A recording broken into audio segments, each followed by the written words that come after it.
L'esclave qui n'est pas capable d'assumer sa révolte ne mérite pas que l'on s'apitoie sur son sort. J'ai suivi le discours du président Ibrahim Traoré et ça m'a vraiment marqué. Ibrahim Traoré, c'est le président du Burkina, celui qui a enlevé l'autre, l'ancien président. Cela m'a vraiment marqué parce que j'ai retenu 10 choses dans son discours. Voici le premier point essentiel. Le premier point, c'est quoi? C'est que la Russie et les Africains qui ont lutté contre le nazisme pendant la deuxième ou la première guerre mondiale n'ont pas été reconnus à leur juste valeur. Nos grands-pères ont été déportés de force aussi pour aider l'Europe à se débarrasser du nazisme. Nous partageons la même histoire en ce sens que nous sommes les peuples oubliés du monde, qu'ils soient dans les livres d'histoire, dans les documentaires. Le deuxième point, c'est il ne comprend pas comment se fait-il que, avec toute la richesse que l'Afrique a dans son sous-sol, avec le beau temps que l'Afrique a, l'Afrique n'a pas d'hiver. Donc l'Afrique peut faire au moins 4 récoltes. L'Afrique est toujours pauvre. Actuellement, nous sommes là pour parler de l'avenir de nos peuples. En troisième point, il ne comprend pas pourquoi est-ce que les chefs d'État africains passent le temps à aller manger en Occident. Il ne comprend pas pourquoi, avec toutes les richesses que l'Afrique regorge. C'est de ne pas comprendre comment l'Afrique, avec tant de richesses sur notre sol, avec une nature généreuse, de l'eau, du soleil en abondance, l'Afrique est aujourd'hui le continent le plus pauvre. En quatrième point, il parle du fait que c'est parce que l'Afrique est pauvre et que les gens ne s'en sortent pas en Afrique qu'ils sont obligés de passer par la mer pour aller en Europe. Et que si l'Afrique avait tous ses moyens, les gens ne devaient pas traverser la mer pour aller se chercher en Europe.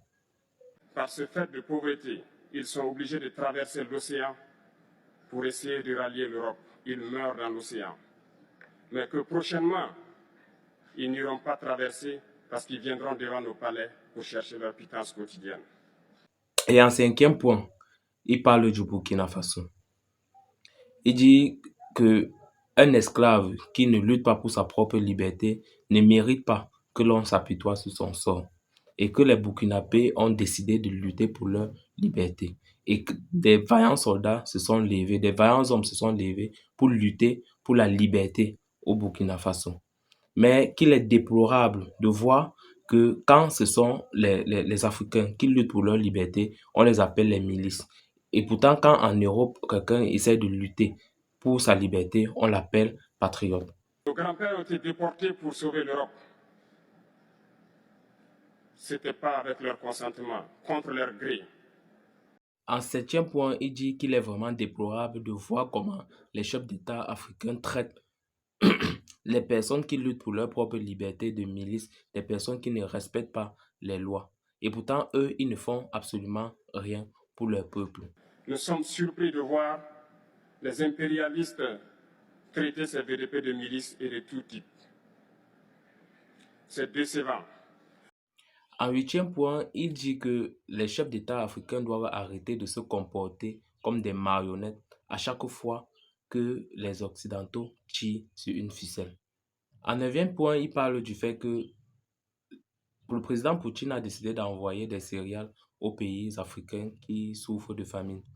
Alors, il faudrait que à la prochaine réunion, au prochain forum, les Africains eux-mêmes soient autosuffisants. Et pour le faire, ils ont besoin de tisser des partenariats avec certains pays africains qui ont déjà atteint leur autosuffisance. Aujourd'hui, nous sommes confrontés depuis plus de 8 ans à la forme de manifestation la plus barbare, la plus violente du néocolonialisme, de l'impérialisme. Et au dixième point, il rend hommage au peuple burkinabé qui ont décidé de lutter pour leur liberté. Et que c'est au bout de l'effort qu'il y a du réconfort. Merci d'avoir suivi la vidéo.